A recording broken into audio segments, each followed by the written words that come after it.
Welcome to this webinar on fragility fractures of the pelvis, which is brought to you by ESTES, the European Society for Trauma and Emergency Surgery. Our main speaker will be Professor Pol Rommens, Director of the Department of Orthopedics and Traumatology at the Johannes Gutenberg University in Mainz and an internationally renowned expert on the subject. He'll be joined by our expert panel consisting of Chris Pape from Zurich and Klaus Wendt from Groningen. We want to make this as interactive as possible. There will be a case presentation which will contain a number of interactive polls.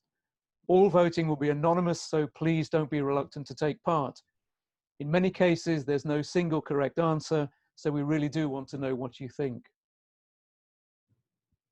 Please ask any questions as we go along through the Q&A button. We'll try to answer them during the webinar, either directly with a written reply or as part of the panel discussions if they're not covered directly in the lecture.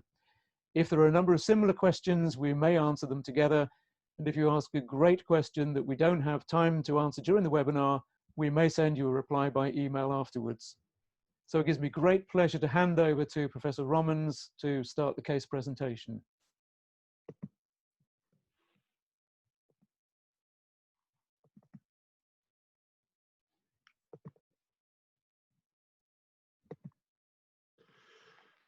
So good evening, everybody. Pol Rommens from Mainz, Germany. It's a pleasure to welcome you for this webinar on fragility fractures of the pelvis, a clinical picture that is emerging in our industrial countries. And I would like to start with a case presentation to present you where we are immediately in the middle of the problem we have to solve. It concerns a 57-year-old female. She has no trauma memorable. She presents in the outpatient clinic with pain in the groin, left as well as right. And that's her first X-ray. So it's an anterior-posterior X-ray of the pelvis. I just let you look at that for a moment. And then we immediately come up with the following questions. She's 57-year-old. What is striking? What is your diagnosis? I just go back one slide to let you look again at this X-ray.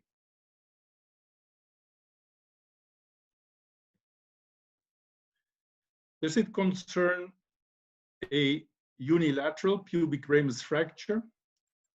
Are there bilateral pubic ramus fractures? Is there an obvious low bone mineral density?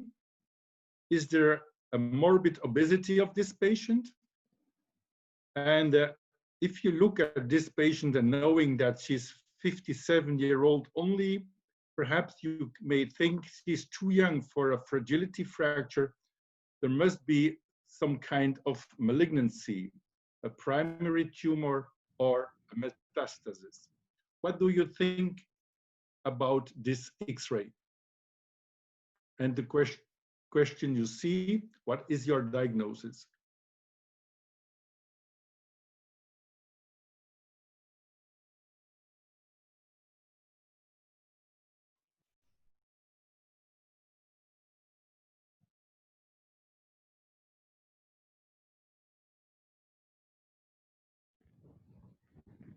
And these are the results of the poll.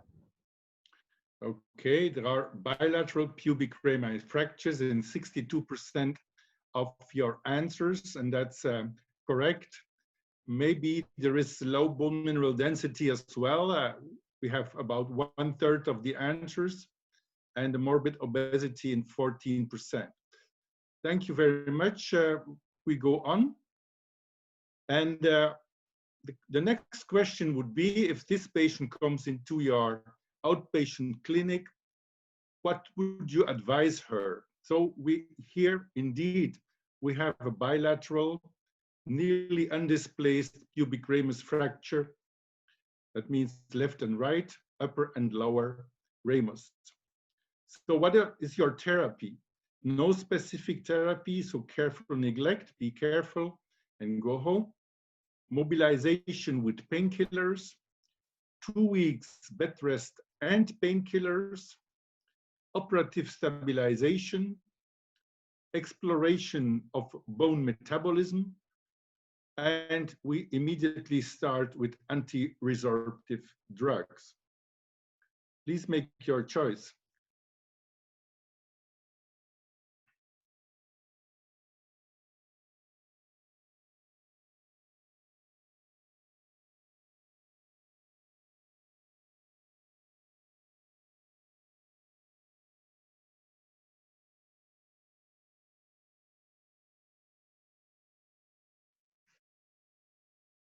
And these are the results. Okay, so more than half of you will explore the bone metabolism, which is very correct because it is rather exceptional. I would say that a patient of 57 years without any trauma memorable has a bilateral pubic ramus fracture. There can be something wrong with the bone metabolism. A minority will stabilize this fractures operatively. We will talk about that in our main lecture. And in our view, what are the options to do and for which patients? 2 weeks bed rest and painkillers in about 1/4 and mobilization with painkillers in about 1/3 of our patients, of our answers. So I think indeed that at this time, there is no need for an operative stabilization yet. We will follow this patient and we will treat her with painkillers, and we will try to mobilize her as good as tolerated. But we will start an exploration of the bone metabolism to see if we can optimize that and start with anti-resorptive drugs after that if appropriate. And you close that. So now these are the bilateral pubic ramus fractures that you have seen. And now we go on, and this is the situation after 2 weeks. The patient comes back to you, and she's still complaining of pain in the groin, left and right. And she is mobilized with painkillers, but it is not very successful. So what is your diagnosis now? We have unilateral pubic ramus fractures. We have now bilateral pubic ramus fracture. We have the same situation as before, just the patient has to be, has to wait. And we have displaced fractures now that were not present before. So not the same situation. What is your choice now?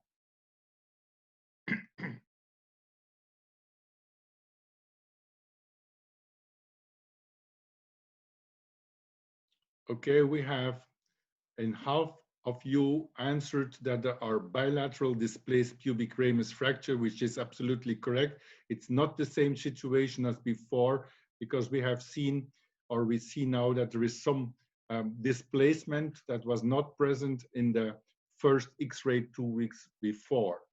And the answer bilateral pubic ramus fracture is correct, but the displaced fractures is even more correct. We go on. What is your therapy now? You see after 2 weeks with the arrows, what happens with her? What is your therapy? Again, you will say to the patient, no specific therapy needed, careful neglect. A more intensive pain therapy is needed. We will now go for 2 weeks of bed rest with painkillers, or we will now go for an operative stabilization.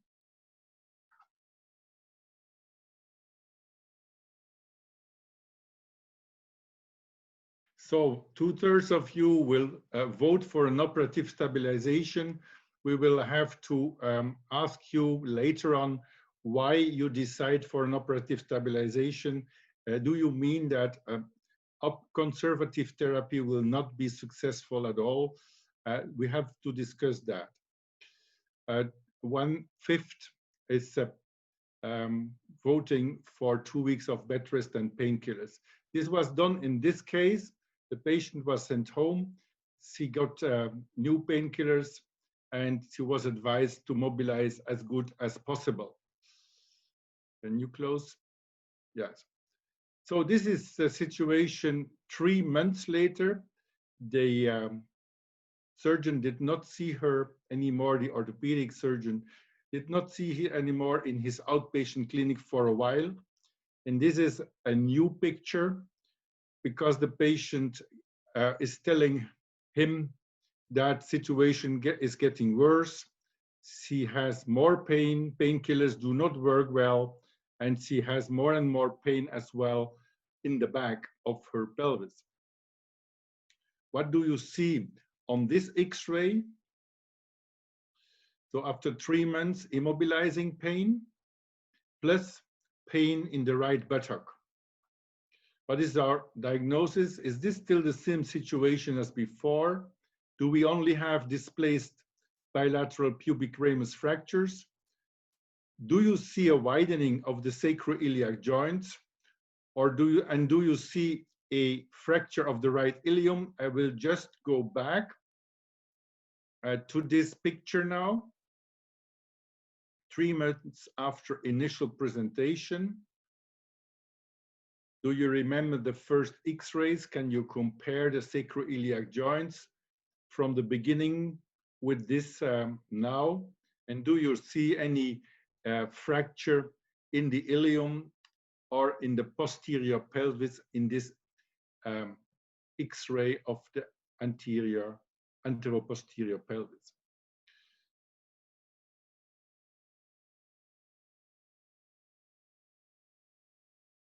So, bilateral displaced pubic ramus fracture, that's very clear.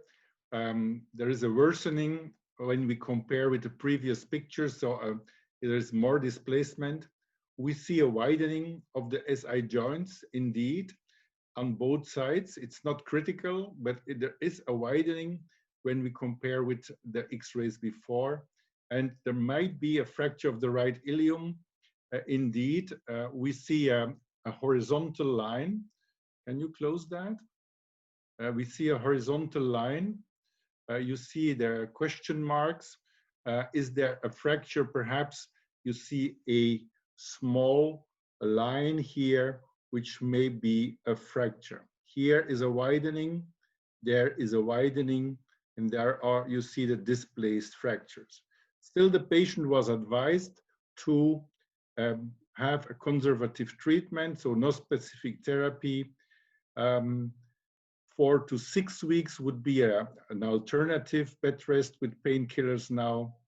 The operative stabilization of the anterior pelvis or an operative stabilization of the anterior and posterior pelvis. What would you do?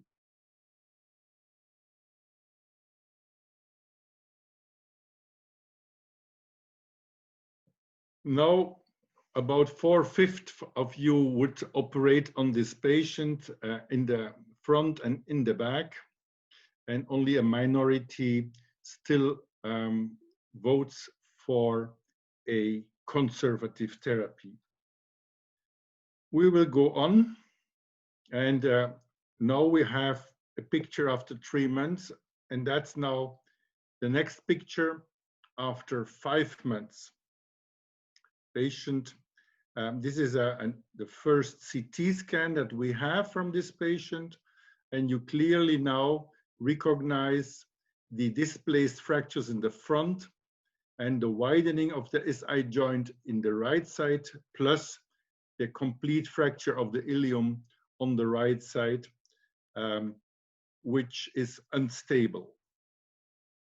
So your diagnosis perhaps is bilateral displaced pubic ramus fractures, a fracture dislocation of the right SI joint, and a widening of the left SI joint, which is not yet broken. I think you can vote for everything here because everything is correct.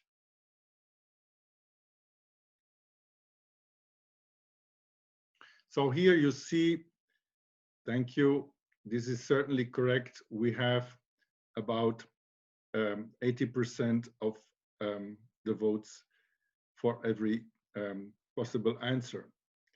So the therapy there are several possibilities. Conservative, we would not do that anymore. Mobilization with aids as tolerated, we would not do that anymore. And here, indeed, we would operate on the anterior and on the posterior pelvis because we think that there is no other solution anymore for the patient to be mobilized without pain.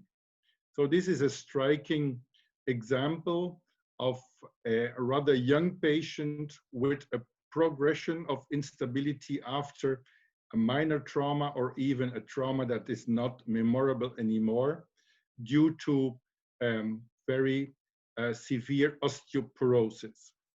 And that's the introduction to my talk on fragility fracture of the pelvis. So what do I want to present you in my main lecture? How can we diagnose these fragility fractures?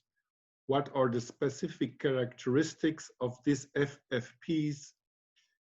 When do we treat them conservatively? When do we operate them? How do we operate them? And what outcome can we expect in this patient population? Jonathan? Okay, thank you, Paul. That was an interesting case. Before we move on, perhaps we could ask the panelists, 60% of, in fact, 80% of the audience wanted to do operative intervention with an anterior and posterior stabilization at 3 months. Would you agree with that, or would you do something different? It's a question to me? It's a question to Klaus and to Chris. Chris, do you go ahead or shall I start? Please go ahead. Okay. Yes, I think that at the end, it is very clear that we have to, stabilize this, this fracture.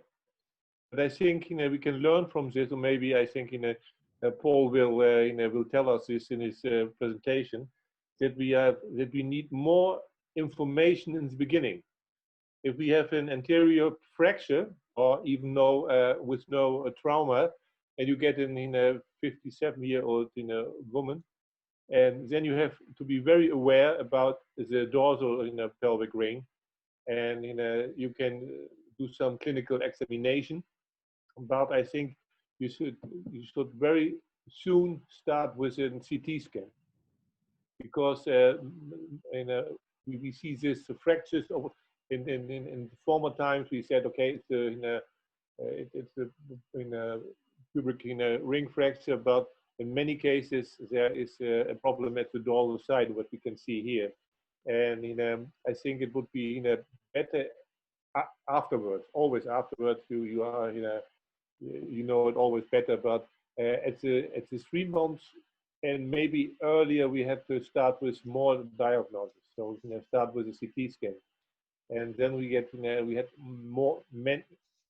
less delay in the diagnosis. And on the other hand, this is a 57-year-old patient, and she can handle this 5 months. But if you have a patient who is 80 or 75 or 85, and she has very much pain, and she can't mobilize and lay down in bed, then you get very severe complications as pneumonia and so on. It's my first comment. So I think at the end, I think we have to do this stabilization, but we can learn that we could in an earlier time we have to do more diagnosis, more in there.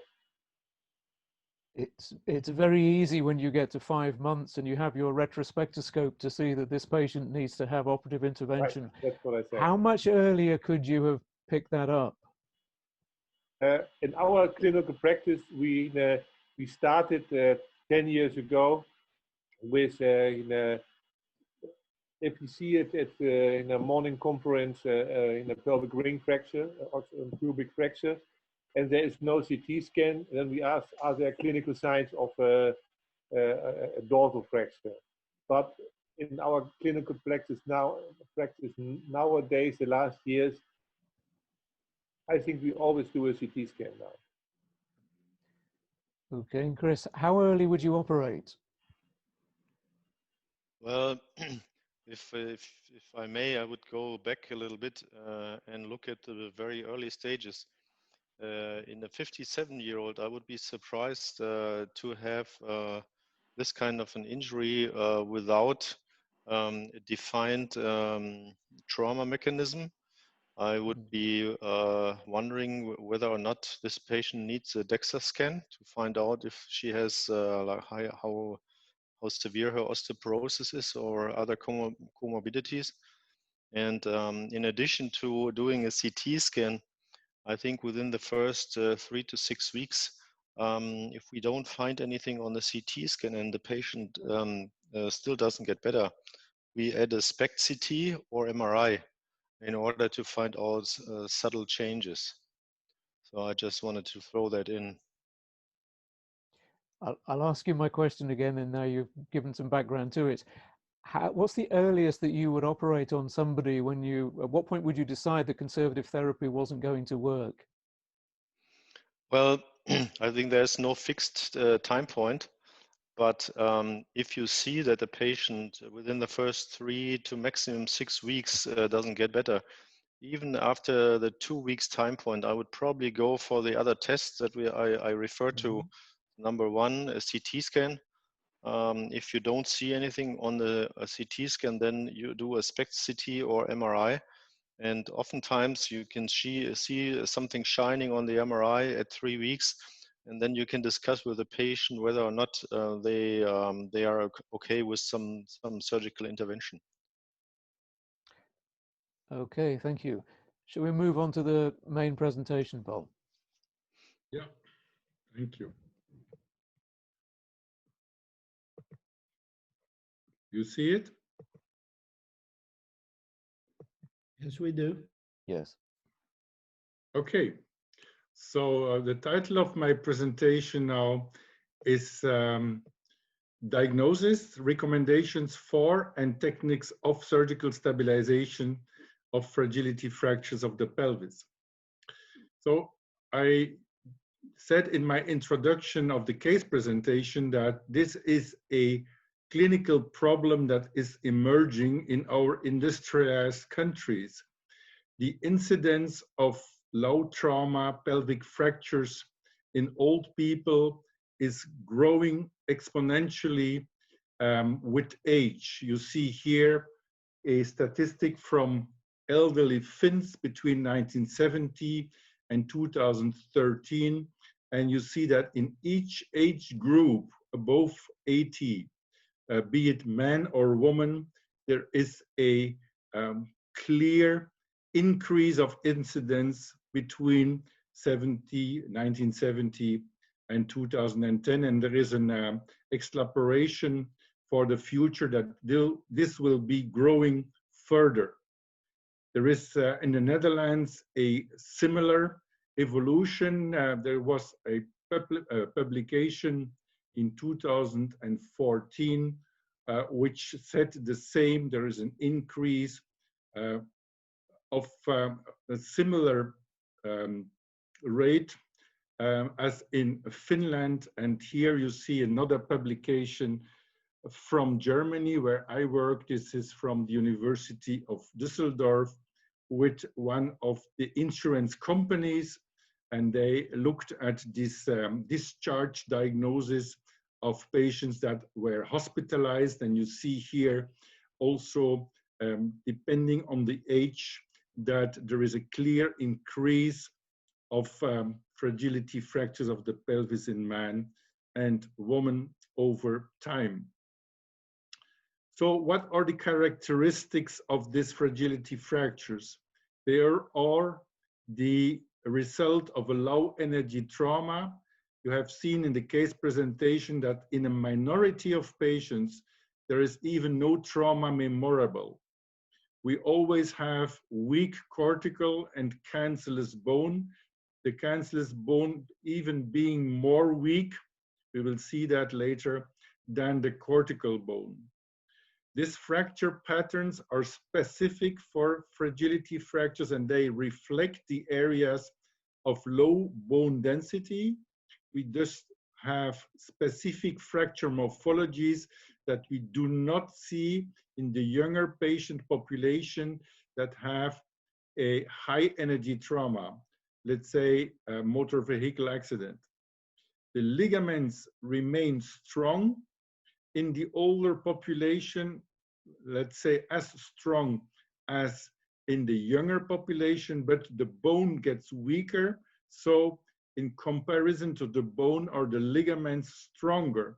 And this is also an explanation for the type of fractures that we see. The bone fails between the intact ligaments. So there is a collapse of the pelvic ring instead of an explosion. The explosion typically is seen in the high energy trauma.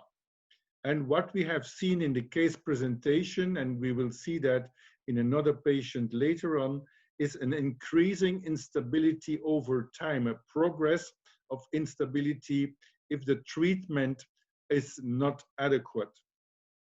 We found that all these characteristics were typical for fragility fractures and not visible in the high energy trauma, and therefore we worked on a new classification system. The special characteristics can be seen here. This is one of my collaborators that worked for 1 year in Davos, and he made a statistical model of the sacrum of 92 Europeans. And you see here the CT data of a mean model of these 92 persons. And if you then divide these 92 into two groups, one group with a very low bone mineral density and another group with a higher bone mineral density, the threshold is 100 Hounsfeld units in the center of the L5 body.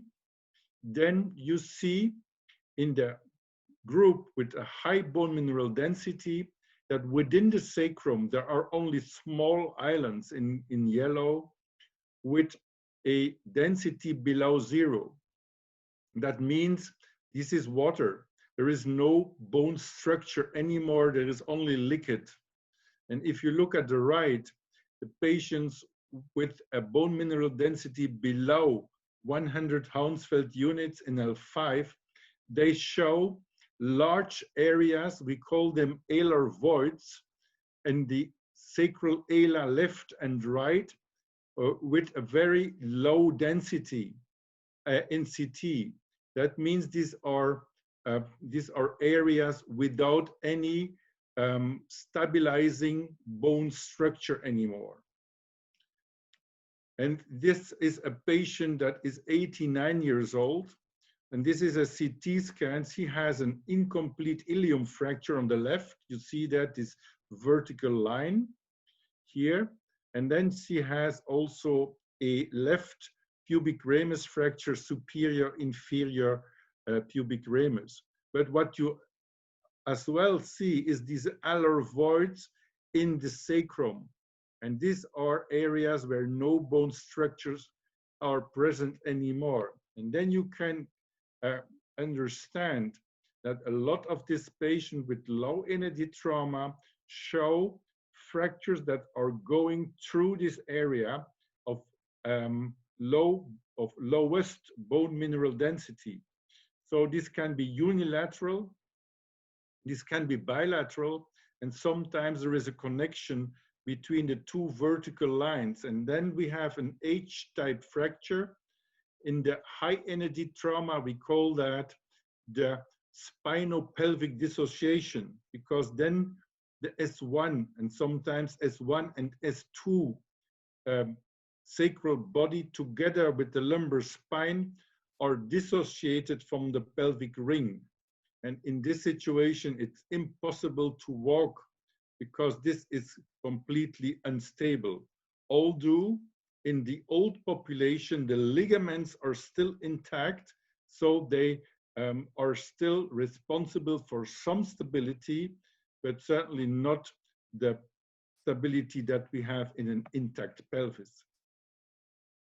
Progress of instability, we have seen that in this patient of 57-year-old. Here you see a patient that had 3 CT scans in 2 months because of ongoing pain in the deep lumbar spine and in the buttocks.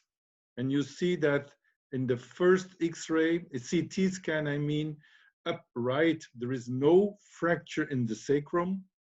Low left, there is 1 fracture on the left side, and low right, there is an additional fracture on the right side.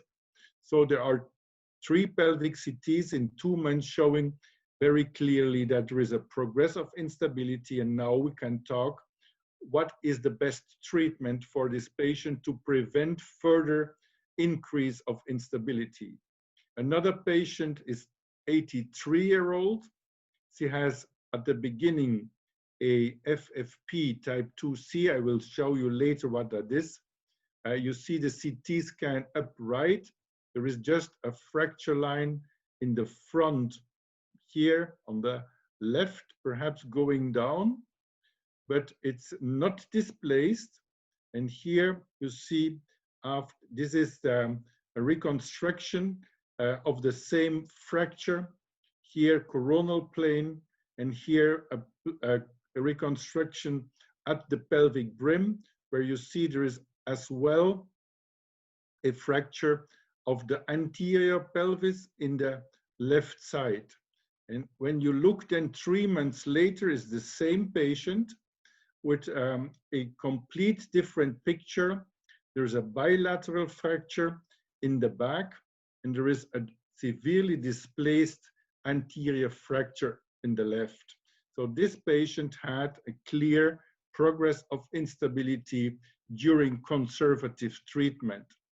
We have looked at our patients in Mainz, and we have looked back 3 years long on 148 patients, and we found a progressive instability in 21 cases, which is about 15%. But we only found them in the conservative treated group, with 1 exception. One patient had an operation on one side, and he got a progress of instability by another fracture on the other side. This was the only patient that was treated operatively. The other 20 have been treated first conservatively.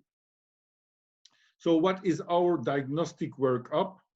First of all, because these patients come with pain in the groin, and we must rule out that they have a hip fracture, which are much more frequent in this patient population, about 10 times as frequent as the pelvic fracture.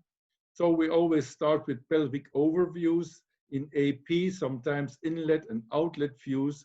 But as we have seen in the case presentation, it's very hard on the conventional X-rays to assess the posterior pelvis because of the low bone mineral density in the posterior pelvis, especially in the sacrum. So we will add a CT scan in all of these patients, 100% immediately, and we will rule out fractures or fissures even in the posterior pelvis. If we cannot explain the pain in the back because we do not see fractures in the CT scan, after a while we will add an MRI, as Christoph Pape already has pointed out. And there we can see bone bruise, fissures or fractures in the sacrum.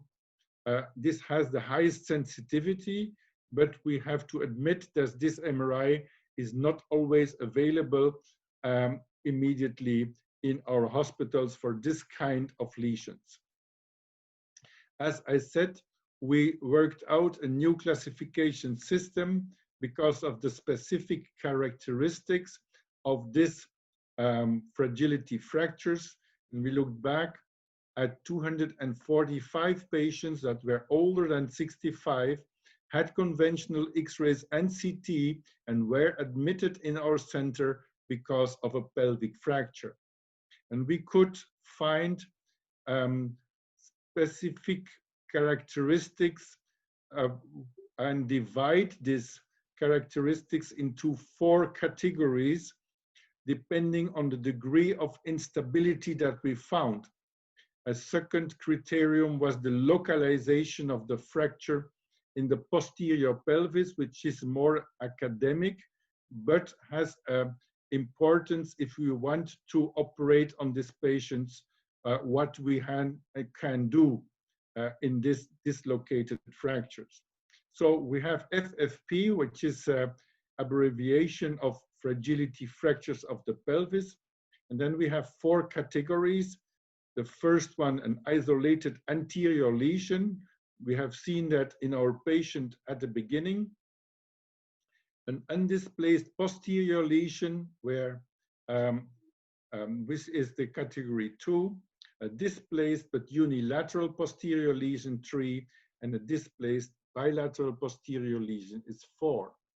Because the bone is the problem and not the ligaments, we will always start with a CT scan, additionally to pelvic overviews, because we think that there is, we can find the most pathology, not in the MRI. Certainly, if we cannot explain by the CT scan, we will go for the MRI as well. But the first line is X-ray and CT. So pelvic overviews first, rule out any other pathology. Conventional X-rays as a reference, you see left and right. During therapy, the patient has a progress of instability, which you can see very clearly on the conventional X-rays. You don't need, in this case, a CT scan for that. This is an indication for surgery later. And this is the second line. This is the CT scan, another patient with a progress of instability where you see very clearly an undisplaced fracture on the left, on the right, the left picture, and a displaced fracture bilateral on the right, the same patient some weeks later. We make multiplanar reconstructions of all our CT scans, and we look at that very details to find out to which category this patient belongs. You see with the arrows, it's pinpointed out, undisplaced fractures in the back.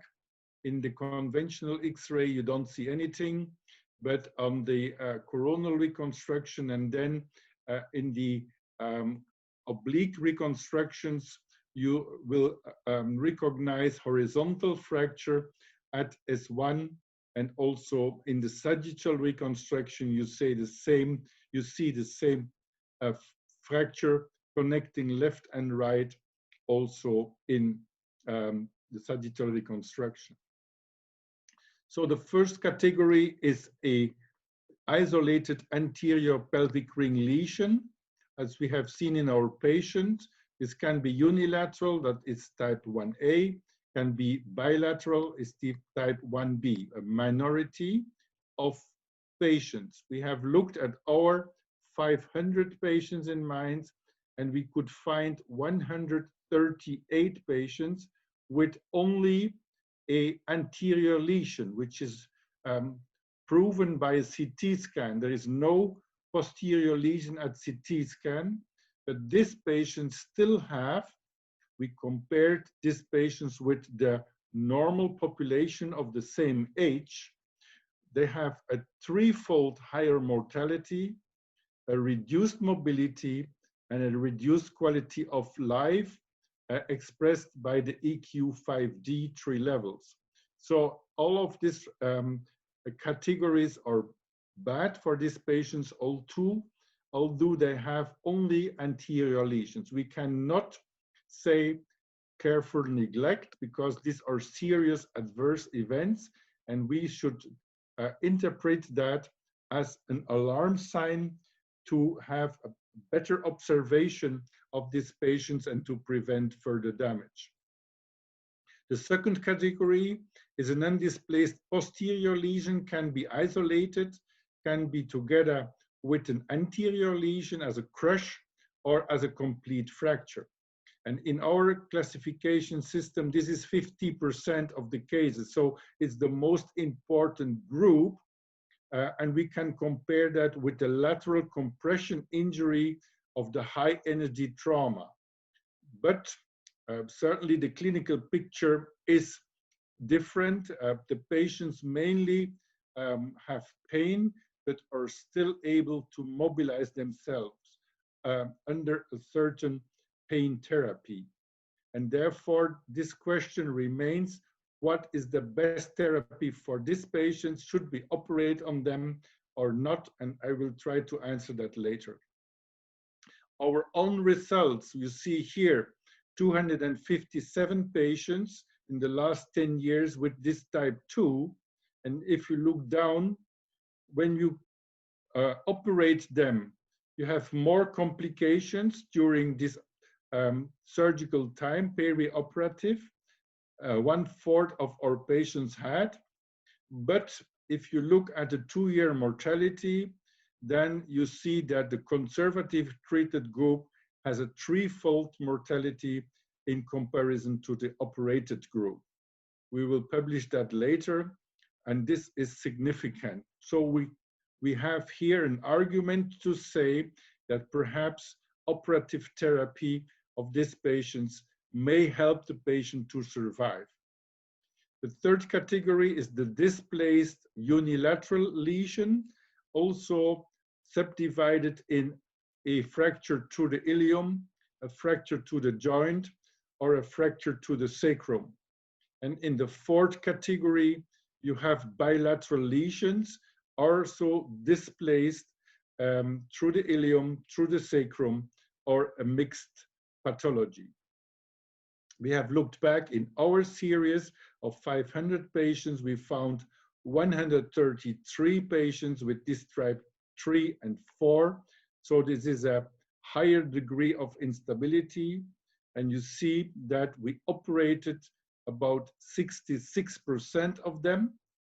The complication rate is again higher in the operative group, but the survival is better in the operative treatment, be it at 1 year or be it at 2 years. So also here, we think to have an argument for operative treatment, although we have to admit that this operative treatment is risky.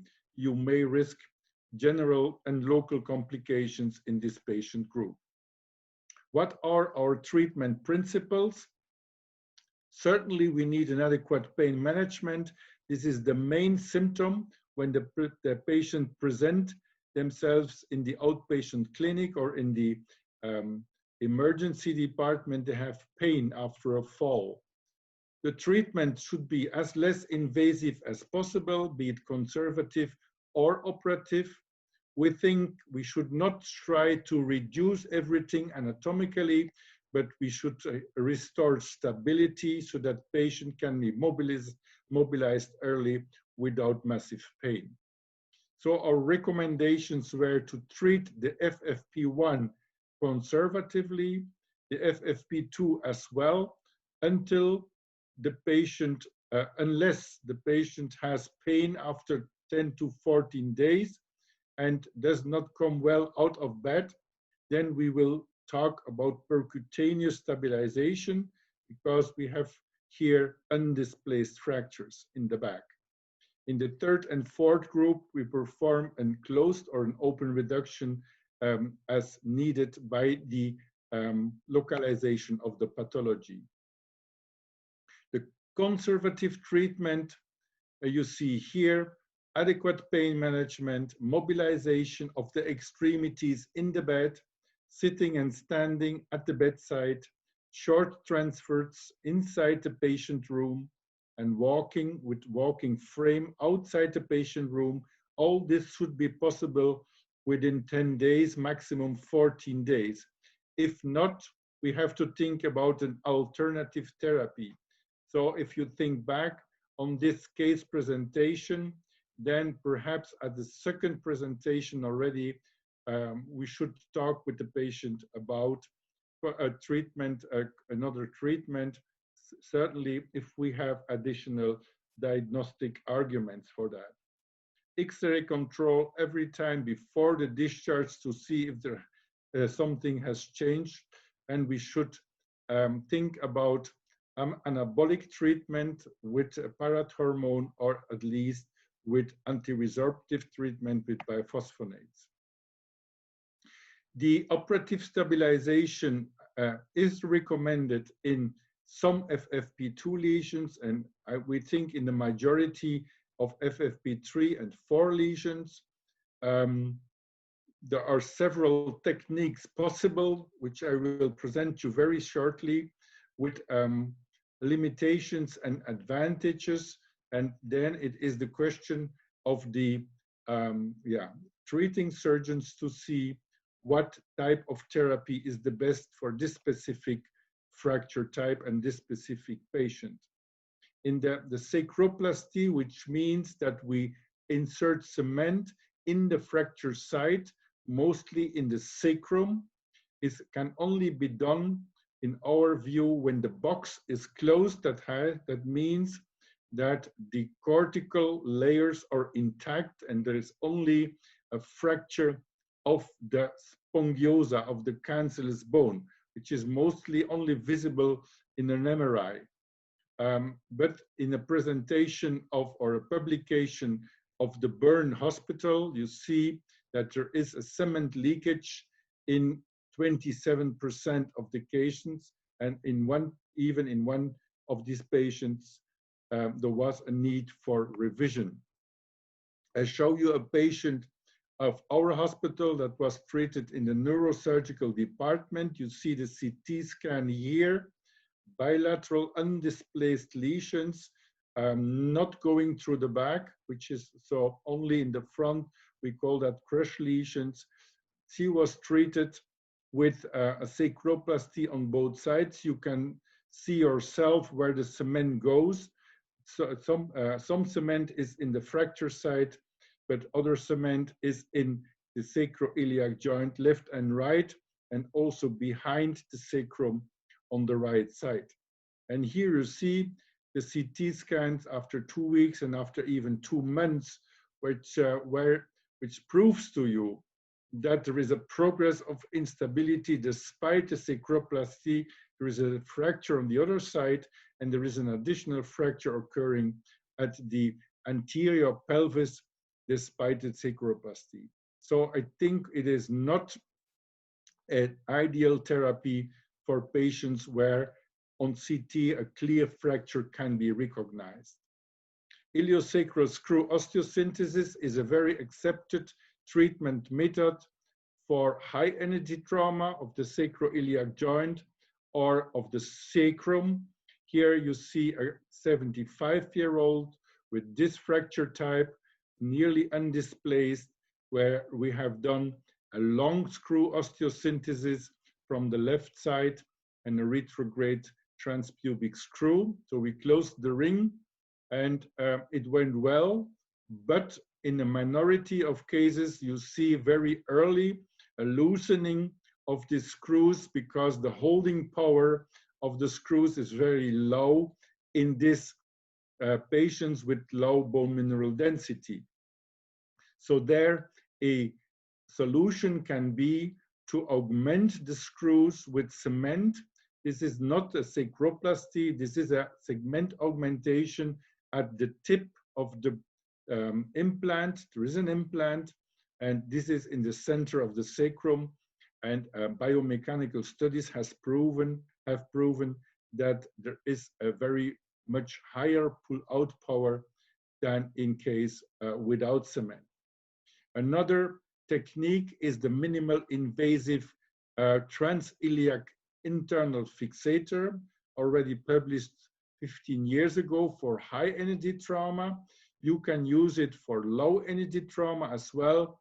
This is an 80-year-old female with a type 4 fragility fracture. You see here the CT scan and the massive displacement also of the S1 fracture part in comparison to the lower sacrum. And this was treated with a combination of implants because there was also a very high instability in the front. We did a bilateral long iliosacral screw, but added with an internal fixator and a double plate in the front. This patient is now 8 months post-operatively and goes very well at the moment. These are the inlet and the outlets views from 3 months, but now we have 8 months. This is another technique. You recognize the CT bone model of the sacrum of the study of Daniel Wagner. You see here where the implant goes through. It goes through the corridor of S1. So in the minimally displaced fracture, you can go with an implant through the sacrum and stabilize the sacrum between the left and the right ilium. You see here this implant in place with a nut and washers on both sides that are pushing against the posterior ilium, and you create some stability in the posterior ilium. A patient that was treated 2 months conservatively. Here you see the CT scan, an instability in the front as well at the level of the symphysis pubis. And again, this patient was treated with a double plate in the front and here a sacral bar with an additional iliosacral screw in the back. And this is 3 months post-operatively. We did this kind of osteosynthesis in 81 patients already. And you see that our 1-year mortality was very low, below 10%. If you recognize or remember the 1-year mortalities of the other patients, they were at least 15% and even going up to 30% in the unstable types. So I think we do there a lot of good for our patients. Also, this publication is in preparation. The FFP3 lesions with a posterior ilium fracture have to be treated with on an open way, we think, because the fracture is running through the ilium. We see that here between the arrows are the fractures visible. A 78-year-old man with a fracture of the ilium, some implosion is visible. There is no a big distance between the fracture fragments, but rather an implosion. And this is treated over a window along the iliac crest with an angular stable plate and a retrograde screw, and it went well. A last option is the spinopelvic fusion for patients with a spinopelvic dissociation. You see the technique here, 2 screws, pedicle screws in L4 or L5, 2 other screws from the posterior ilium in the anterior direction above the acetabulum, and then a connection between these pedicle screws and the ilium screws. And here you see one patient with an intrusion of the lumbar sacral segment into the small pelvis, and to avoid this further intrusion, a spinopelvic dissociation was done, augmented with 2 iliosacral screws, one from left and one from right. And this is a patient that is younger with a very big cyst in the sacrum that had also a fracture at the margin of this cyst. And also here we did a spinopelvic fusion or fixation together with a bilateral iliosacral screw osteosynthesis. Some remarks about the anterior pelvis. When you perform a osteosynthesis of the posterior pelvis, you should always think, how can I stabilize the ring completely?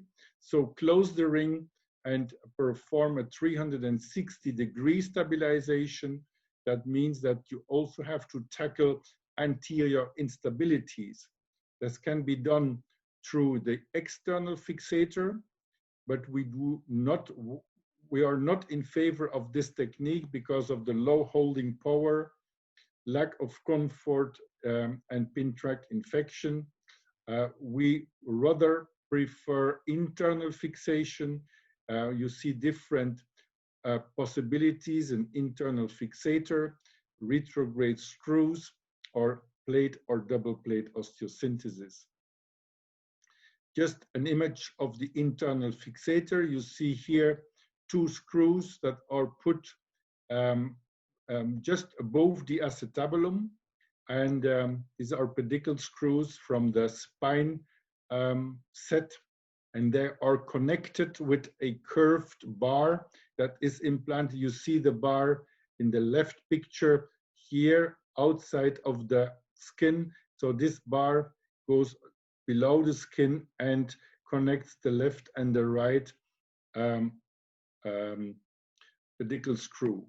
This is a CT scan of a patient, but you see here there are complications with this internal fixator if you put this bar too deep, because then you compress the femoral nerve, even an artery can be compressed, or the iliopsoas muscle. So be careful not to put this bar too deep if you prefer this kind of treatment. We are in favor of retrograde transpubic screws, as you see here, whenever it is possible, but the fracture cannot be at the symphysis pubis because this is too medial.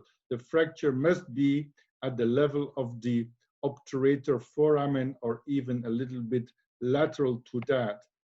We have looked at our results in 146 screws we did, and we have seen a very low complication rate, very low revision rate, and a very high fusion rate. So we can recommend this technique whenever the fracture is a little bit lateral to the symphysis pubis.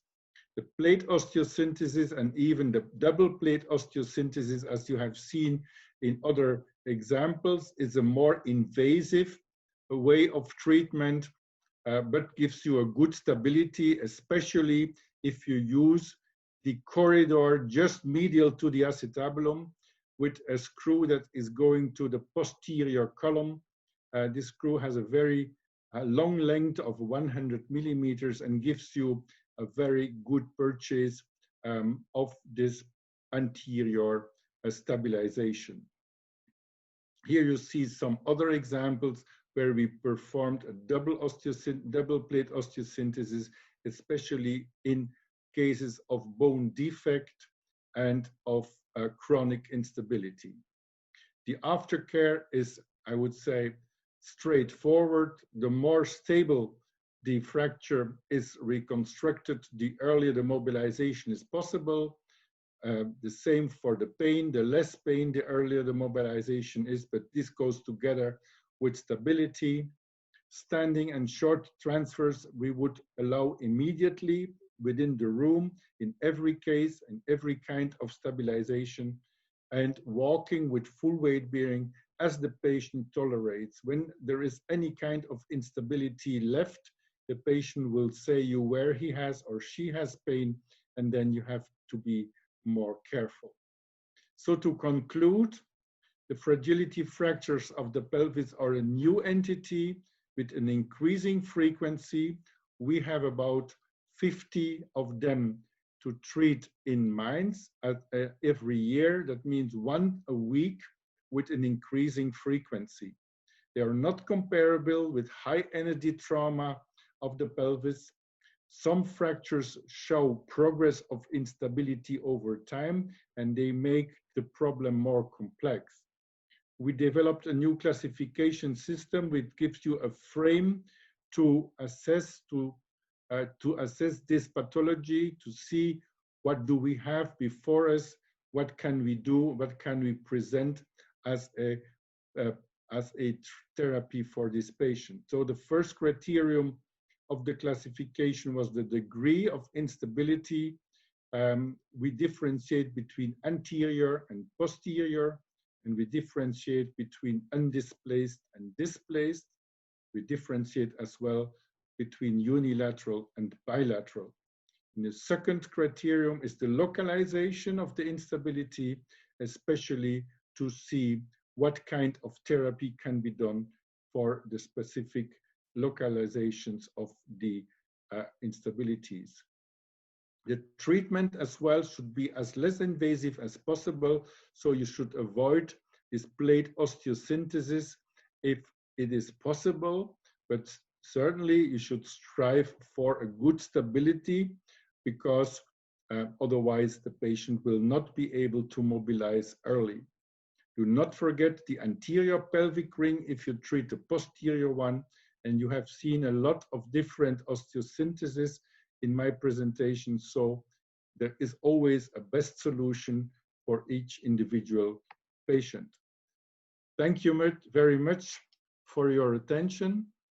I'm grateful to be having been able to present you our work on fragility fractures of the pelvis, and if you want to read more about that, there is a review article in GBGS that we have written, and also a book that has been edited by Springer on this topic, together with Alex Hoffman. Thank you very much for your attention. Thank you, Pol, for that thorough and very informative talk. I wanted to ask you a question myself. You presented some really excellent results for operative intervention for patients with type 2 and 3 fragility fractures. But the question I have to ask you is, particularly in terms of 2-year mortality, how much can that improved mortality be attributed to the selection of fitter patients for the operative group? Yes, the longer you go away from the fracture, the harder it is to prove that your therapy has any influence on the mortality of these patients. Mm-hmm.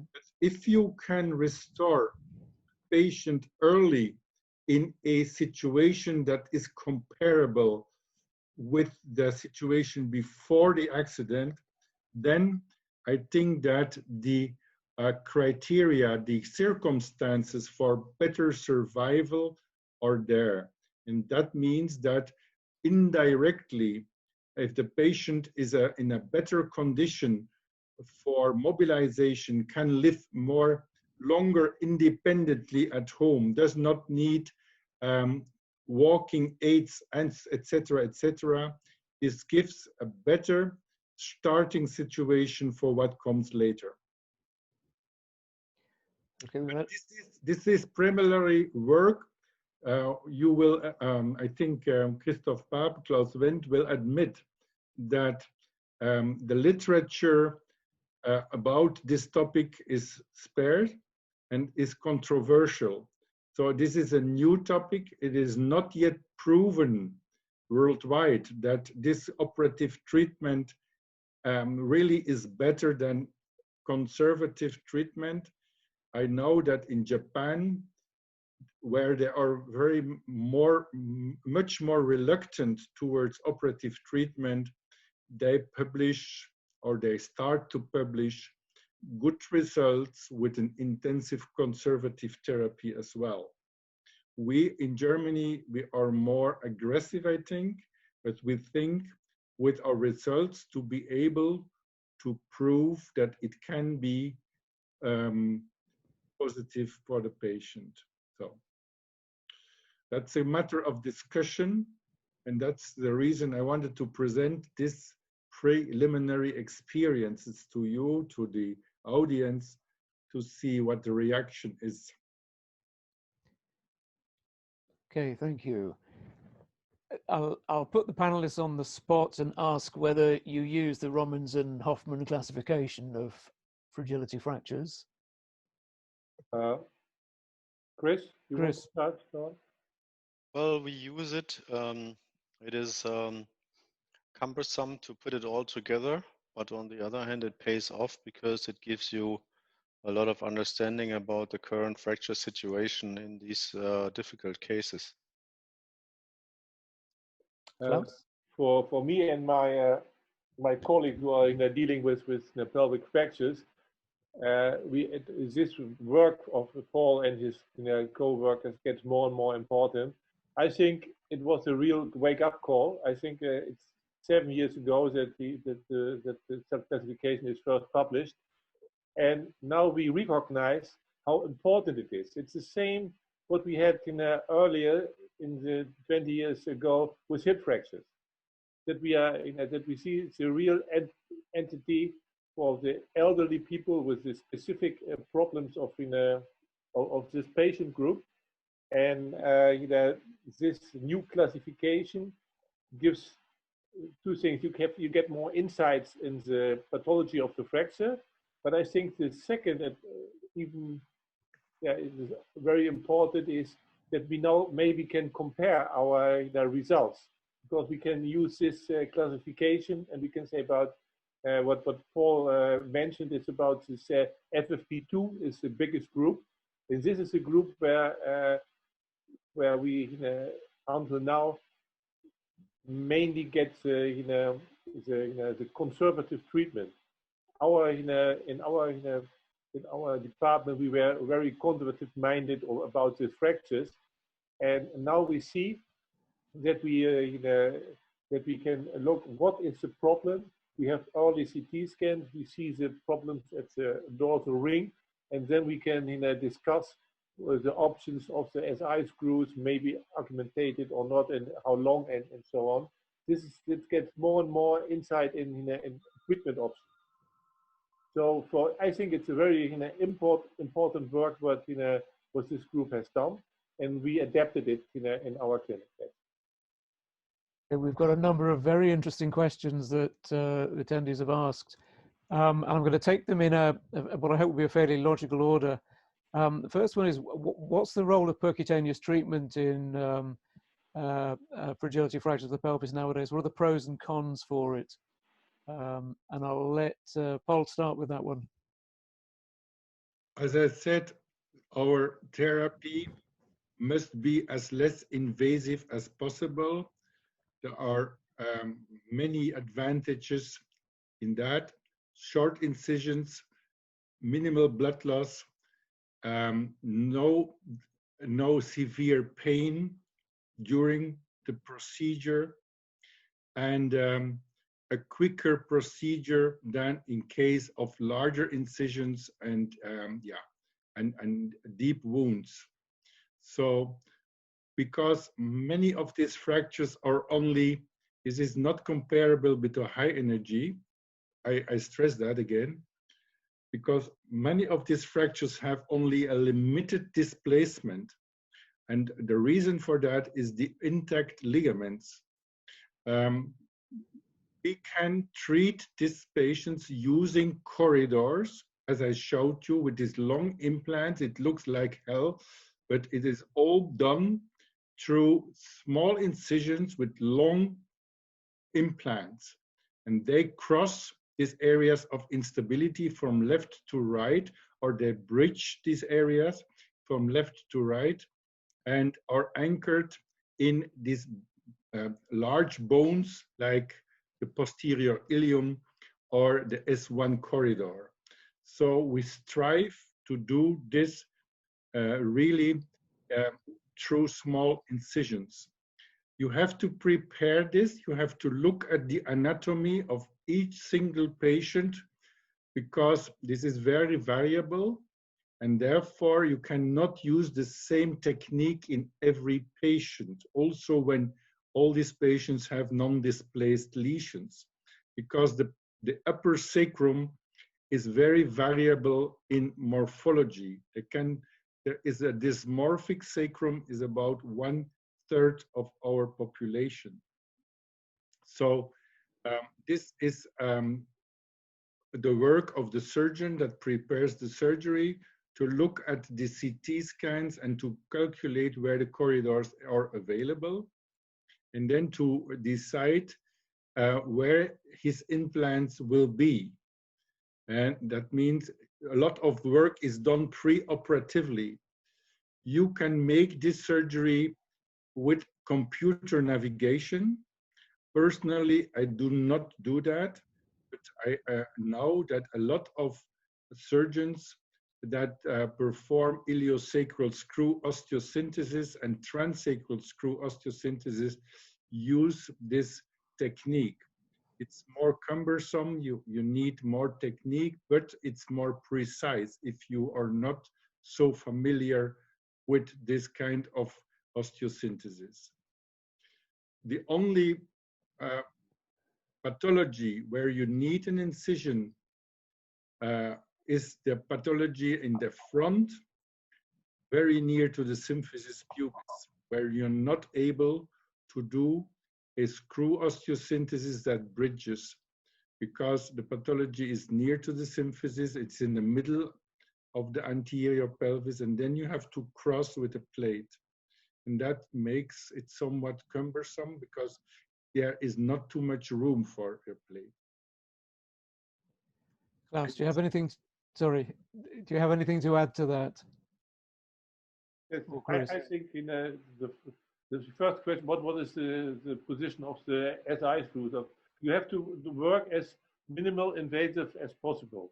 Mm-hmm. And even in this, what we mentioned earlier, the FFP2 group, there is a good possibility to do this with minimal invasive screws. But at the other hand, you have this FFP, what is called FFP 4B. This is this dissociation. And then in our group, we still have the discussion, can we manage this with SI screws alone, or we have to go for a lumbar pelvic stabilization with an internal fixator with a USS. And so I'm in favor for the lumbar pelvic stabilization, but I saw my colleagues stabilize it with SI screws alone, and it works too. So we are in a discussion about it. As minimal invasive as possible, we have to, this is the right way to go. Chris, do you have anything to add? No, I think Klaus mentioned very nicely what needs to be done. Okay, another question I was going to ask about sacroplasty and what your indications were for it, but question from a very good colleague here saying that sacroplasty has no stability, but do you really need to use cemented screws? These are two different techniques. We don't use sacroplasty. Do you hear me? Yes. Okay. We don't use sacroplasty because in our clinic, we have referred patients and we see, let's say, the complications of the sacroplasty done by others. So for us, it's not a good indication, especially if you have complete sacral fractures. Then you put your cement in and it goes where it goes. You have no control where your cement is going, and you have a lot of leakage. In case of an augmented implant, this is a different technique. You place a sacroiliac screw, and as we have seen, the middle part of the sacrum is the strongest one.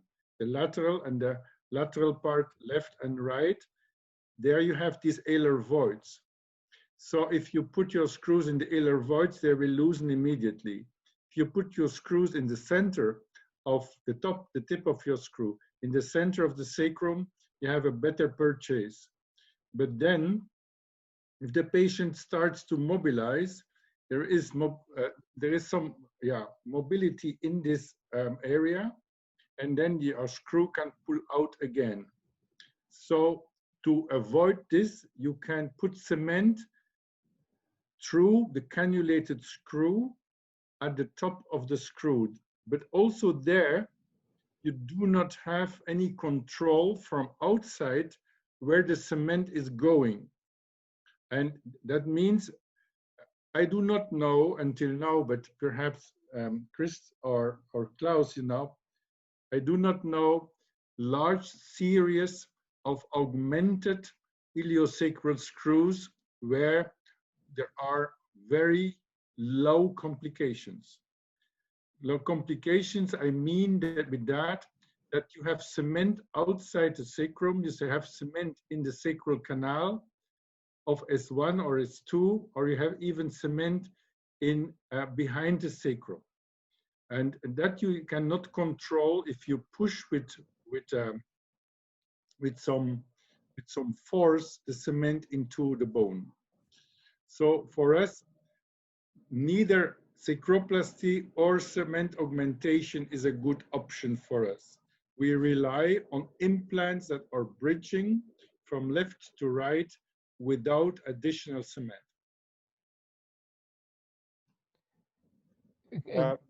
Klaus. I have no experience with rachoplasty, but I think what Paul says, I will say it's my opinion too. But I have no experience with it.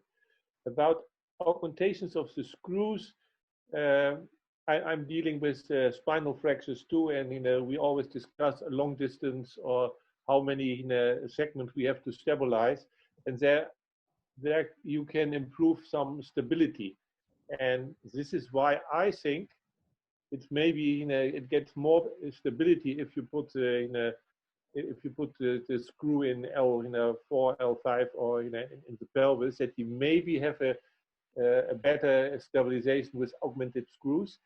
I think if you put in the cement on the intensive on the X-ray control, then you have then you can see where the cement is going, and you have to wait. You have to wait until the cement is a little bit, you have to wait some minutes about it. So I think sacroplasty is not the way we have to go.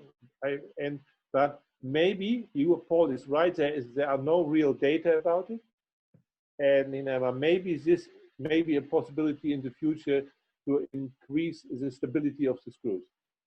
Yeah, I just want to answer the question of Dr. Ueda from Japan. I don't know if he is still listening, but this is in the middle of the night for him. So thank you for being with us, Dr. Ueda. I know that he is very interested in this subject, and he has published also some papers on that. And his question is, what is the role of the stress test and for this fragility fractures? So an exploration or an examination under anesthesia to rule out or to identify the best operative indications for surgical therapy. Yes, you can do that, but if you have the patient if you need a narcosis to rule out the degree of to classify the degree of instability, I think that if the patient is already in anesthesia or in narcosis, then you will tend to perform any kind of operative stabilization. We rely on the clinical picture of the patient within the first 10 days and try, as I showed you, to mobilize this patient in a certain scheme. And if it does not work well, we will do additional examinations and talk with the patient about about operation. So we will not perform this examination under anesthesia separately, but we can do it at the beginning of an operative procedure, certainly. I think we will ask one final question, and it was something which occurred to me earlier on, which has also been reflected by a question asked here. Presumably patients who are prone to fragility fractures also can be victims of high energy trauma. How would you manage those acutely when they present, particularly when they come in with hemodynamic compromise? Well, this is another question. Certainly, I think aggressive therapy for any kind of high energy trauma, independent of age, if the patient is 75 or it is 27, she or he will need aggressive hemodynamic resuscitation and an early stabilization of the pelvic ring as well. But if you really have a osteoporotic pelvic ring, you will certainly not start with an internal fixation without knowing more about this pelvis. So I think that the first thing to do is a provisional stabilization with a pelvic binder, and then perform a CT scan or a pelvic belt, then perform a CT scan, and then after that, looking at the best treatment. Certainly some of the techniques that we have used and shown you this afternoon, this late in this talk, can be used as well for the high energy trauma. But I think there the hemodynamic instability is certainly another big problem to tackle.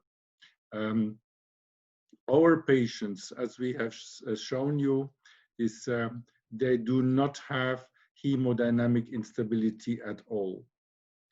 This is really the exception. We identified about 7 patients with large hematomas due to fragility fractures in our retrospective study, which is about 1.2%. Okay, thank you. Chris, would you like to comment on that? No, I think many things have been said in detail, so currently I'm fine. Thank you. Okay. I think we'll draw it to a close at this point. That's been a very, very interesting, very informative session. And I'd like to take the opportunity to thank Professor Rommens for his tour de force on the topic, and also our other panelists, Chris Pape and Klaus Wendt. We also have a fabulous backstage crew without whom this would not be possible. So I'd like to take the opportunity to thank my good friends, Hayayo Kurihara, Mauro Zago, Alan Biloslavo, and Diego Mariani. Thank you for joining us. I hope you've enjoyed this webinar and will join us again in 2 weeks for an ESTES webinar on REBOA and endovascular resuscitation in trauma, and in 4 weeks' time for a webinar on acute cholecystectomy in the elderly. Details of future webinars can be found on the events page of the ESTES website at estesonline.org, and we hope to see you then. Thank you very much. Thank you to the panelists. Thank you. Goodbye. Hello. Hi, Mauro. Thank you.